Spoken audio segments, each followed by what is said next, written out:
దోమల బెడదతో నగర వాసులు అనుభవిస్తున్నారని, నివారణ చర్యలు తీసుకోవడంలో అధికారులు పూర్తిగా వైఫల్యం చెందారని అధికార ప్రతిపక్ష కార్పొరేటర్లు తీవ్ర స్థాయిలో ఆగ్రహం వ్యక్తం చేశారు. నగరంలోని 64 డివిజన్లు చంటి బిడ్డల నుంచి వృద్ధులు సైతం అనారోగ్య పాలవుతున్నారని, రాత్రి సమయాల్లో దోమల కంటి మీద కొనుకు లేకుండా చేస్తున్నాయని తెలిపారు. నగర వాసులు దోమలతో అల్లాడిపోతున్నారని ఆవేదన వ్యక్తం చేశారు.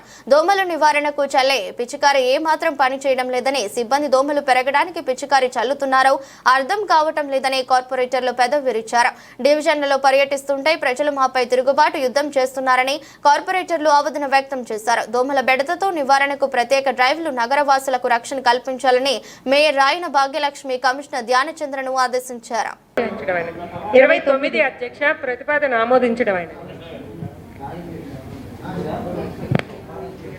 10వ వార్డులో హెచ్టీ లైన్ కింద ఉన్నటువంటి ఈ రోడ్డు 80 అడుగులు కాదండి, దాదాపు సత్యబాబు గారిదే. మా ఎవరు రావు.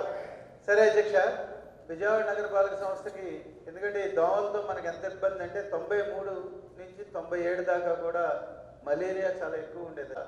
ఫ్యాల్సిఫారం స్పీషియస్ మనకి ఎక్కువ ఉంటాయి, వైవాక్స్ ఉండదు, చాలా డెత్లు కూడా వచ్చాయి మనకి. అదేవిధంగా 2010లోకి వచ్చేసరికి డెంగ్యూ విజయవాడ నగరాన్ని బాగా ఎక్కువ ఇబ్బంది పెట్టింది. రాజీవ్ నగర్లో ఆ రోజు మనం కార్పొరేషన్ తరఫున అక్కడ హెల్త్ సెంటర్ పెట్టినప్పుడు వాళ్ళందరికీ కూడా నేనే ఫ్రీ ఆఫ్ కాస్ట్ వాళ్ళందరికీ ఇన్వెస్టిగేషన్ చేయడం జరిగింది. ఆ రోజున్న ప్రిన్సిపల్ సెక్రటరీ గారు కూడా అప్రిషియేట్ చేశారు. ఎందుకు చెప్తున్నానంటే అక్కడి నుంచి మలేరియా డెంగ్యూ ఎరాడికేట్ అయ్యింది.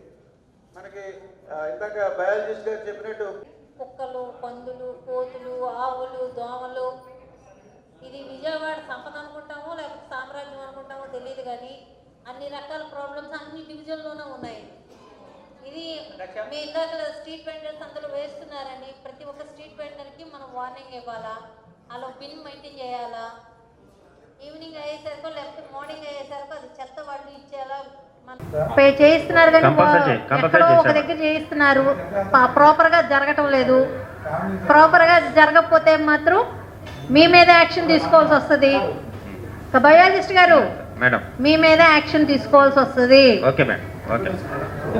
గౌరవ కార్పొరేటర్ గారు చెప్పే విధంగా అధ్యక్ష సంతకం ఎవరు కార్పొరేటర్లు ఇక్కడ పెట్టి లేదండి, ఎవరి దగ్గరికి వెళ్ళటం లేదు మీ వాళ్ళు. అధ్యక్ష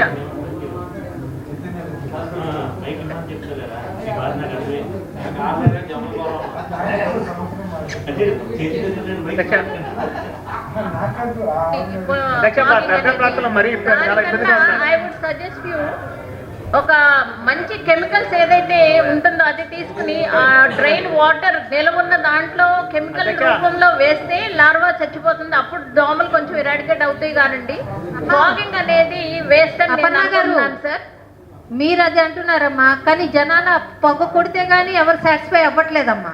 అలా వాస్తవంగా పొగ కొట్టడం వల్ల పడుకున్న దోమ కూడా లేచి మన ఇంట్లోకి వచ్చేస్తుంది, కానీ సాటిస్ఫై జనాలు అవ్వటం లేదు మేడం. ప్రజలు సాటిస్ఫై అవ్వటం లేదు.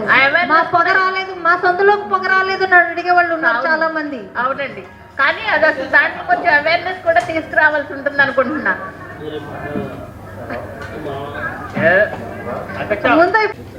ప్రతిపాదించిన అంశాలైన 24, 25, 26, 27, 28 ఆమోదించినందుకు ప్రత్యేక ధన్యవాదాలు అధ్యక్ష. కాకపోతే నిన్న 4 years ప్రోగ్రెస్ రిపోర్ట్ ఇచ్చారు అధ్యక్ష. గత 4 సంవత్సరాలుగా ప్రతిపాదించిన అంశాలు అవి కంప్లీట్ అయిన రిజల్ట్. దీంట్లో ఓన్లీ 3 పనులు మాత్రమే కంప్లీట్ అయినాయి అధ్యక్ష. 19 అంశాలు ఇంకా టెండర్ స్టేజ్లో ఉన్నాయి. 2 to be started, 1 in progress అధ్యక్ష. ఇప్పుడు ఈ ఆమోదించిన అంశాలు కూడా ఈ లిస్టులో యాడ్ అవ్వటానికా లేకపోతే కంప్లీట్ అవ్వటానికా? ఇంకొక సంవత్సరంలో 5 సంవత్సరాలు కూడా పూర్తవుతాయి అధ్యక్ష. అంశాలు పెడుతున్నాము, ఆమోదించుకుంటున్నాము, కానీ పనులు జరగట్లేదు. ఈ గారు టీఈ2 గారు మీరే ఎక్కువ అంశాలు పెడుతున్నారు. మరి మీ నియోజకవర్గంలోని కార్పొరేటర్ గారు నా పనులు ఏమీ జరగలేదు అంటున్నారు. ఇప్పుడు మేడం గారు పెట్టిన 5 అంశాల్లో 4 ఆల్రెడీ టెండర్ పిలిచాం మేడం. టెండర్ స్టేజ్లోనే ఉన్నాయి సార్. ఈ ప్రోగ్రెస్ రిపోర్ట్లో